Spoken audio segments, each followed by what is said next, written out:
Here we are. It is February 6th, the first Monday of the month. And Yes. we get to be joined by Miss Harolyn Benjamin for our Motivational Monday. How are you doing this I'm morning? good. How are you? I am doing well. Here we are. It's February already. February. January went by like that. I'm telling you, next week or next weekend, I'm not saying it just because it is my birthday, but you know, it's February is love and just all of those wonderful things. Yes, Thank happy you. early birthday, as Oscar Fitz says that. So here we are in February.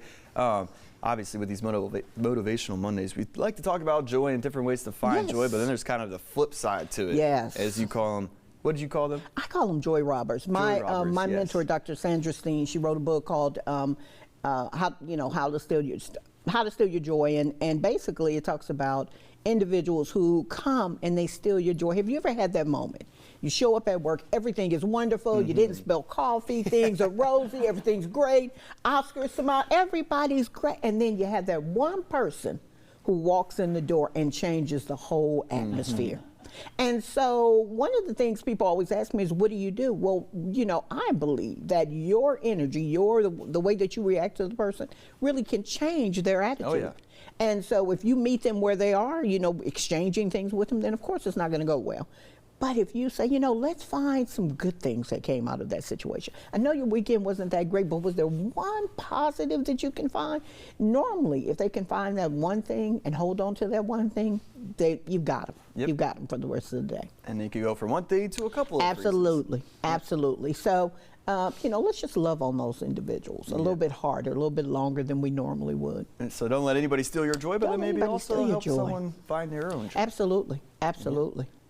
All right, so this is a busy month for you as well. You got a lot of things going on. I do. I'm excited. We hadn't announced it yet, but this is a great time to announce it. And I'll come back on and we'll talk about it. But we are getting ready to have an event to, you know, I just love a good party. I'm just going to be honest with you. I love a good party. And so we're going to have a high tea. If you've never been to a high tea, it's absolutely wonderful. Of course, you have your teacup and you stick your pinky out.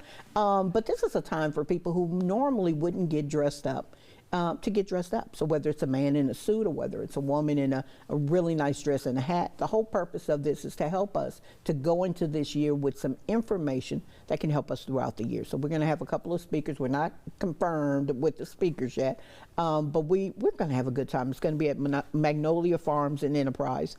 And Monica makes the best food, and it's going to be fingers. So I'd love for you to come if you're available and in town. But it's just a way for us to say to people, you know, we love you. We want to love on you. Here's an opportunity for somebody just to say we care.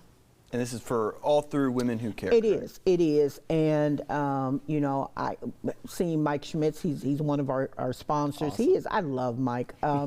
He's one of those individuals that gives back to the community. And so he's made it where we're going to be able for individuals who maybe can't afford to come to the event, we'll be able to sponsor them. Awesome. We talked a little bit about Women Who Care on your time on Wake Up Wiregrass, but kind of just give the people at home a little more as to what you do with that organization and how much you guys have your hands in the community. You know, one of the things I want people to know is that we're that individual organization that individuals who are having a hard time. So when people come to me and say, well, I've been looking for a year and I can't find a job, then I look at them and I say, okay, let's go through that process.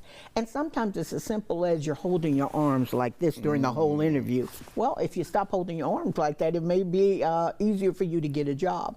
Little tips like that. So we help them through that process one-on-one. As a life coach, I'm able to help them to see the things that maybe they don't want to see. We help individuals who maybe want to start their own business, parenting, whatever it is, we help you with it. And then we have a beautiful boutique where individuals can get clothing for free.